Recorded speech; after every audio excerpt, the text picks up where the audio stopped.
The Carpenter and the Cradle, a History Weaver Adventure, Book 1, by Connie Worden.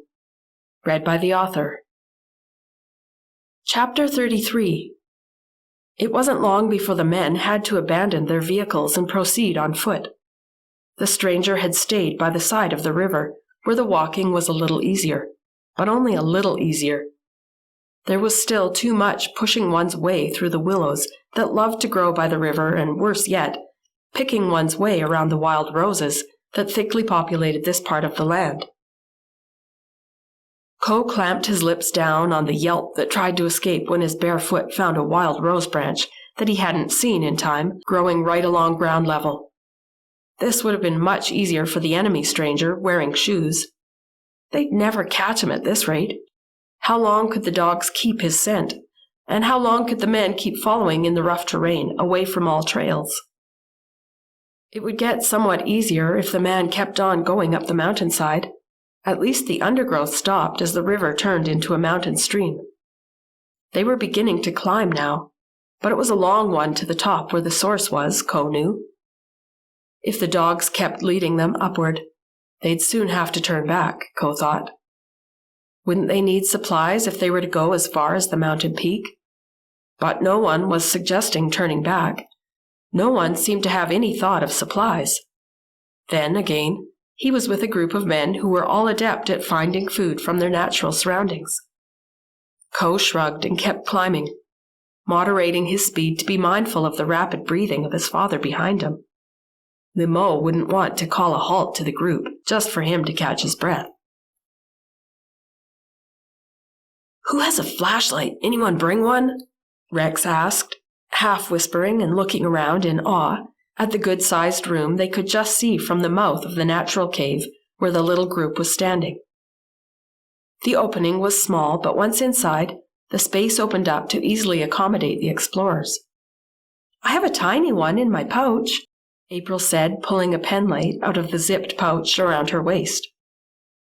"Trust Mum," July snorted. "It's like the black hole you call your purse. Everything imaginable gets sucked into that thing." "Well, I like to be prepared," April defended herself. "You're glad right now that I do, aren't you? I don't think we'd want to hike all that way back just to get a flashlight, to take a quick look around. It will have to be a quick look around, though. We won't be able to go far with this little thing." "I don't think there's far to go," Paul said. "Isn't that the back wall we can see from here? It's not huge. Unless it branches off in the dark somewhere that we can't see. I think it's just a grotto, not a network. That's my guess." "Okay, everyone. Watch your step. Stick by me," Paul said, taking the flashlight April offered him and flashing it around on the cave floor at their feet. They inched their way to what appeared to be the back wall of the cave, half feeling their way forward and moving carefully. Fern tried hard not to feel sorry for herself as she pounded the keys of the piano a little harder than the mezzo forte notation called for. Why should she be essentially a prisoner in the practice room, drudging away at the piano, while her friends were off having adventures up a mountain somewhere? The idea that they might be in any real danger didn't occur to her as a serious possibility. The slight flavor of danger that her imagination tinged her friends' experiences with only added to the sense of adventure and to her sense of missing out on it. The thought of Wilson Lyons spending 3 days hiking and camping with the pretty Eagles sisters added to her misery, and she was vaguely aware of the fact somewhere in an unacknowledged corner of her brain. The first boy to ever notice her, what do you think there was any chance she'd have of ever getting to know him? Even be friends with him? Not one. Not that it made any difference. Even if she and Will did get to know each other, dating would be strictly forbidden. Not until Fern had graduated high school, anyway.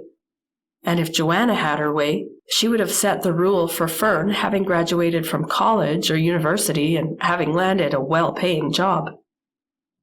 "High school boys," Joanna would snort. "They're not worth ruining your life and your chance of a decent career over." And being the type to expect the worst, she always seemed to think that any casual dating would be the ruination of Fern's life and career. But even if she wasn't allowed to date Will, Maybe her mother wouldn't be unreasonable enough to expect that any sort of friendship with any boy in high school was out of the question. After all, Will would be in school with the girls in fall, although a grade or two ahead. She couldn't be expected to go out of her way to avoid her friend's brother, who also attended the same school, could she? With Coral being in Fern's friend group, it seemed almost inevitable that she and Will would run into each other occasionally, especially if he went out of his way to make it happen, if what Coral had told her was true. Fern could feel her face growing warm at the ridiculous line of thinking she was following. No doubt Coral had exaggerated the whole thing. Or Will would have forgotten it by the time school started, seeing all the other options available, 3 of whom were now somewhere up on a mountain with him with goodness knows what adventures happening to them.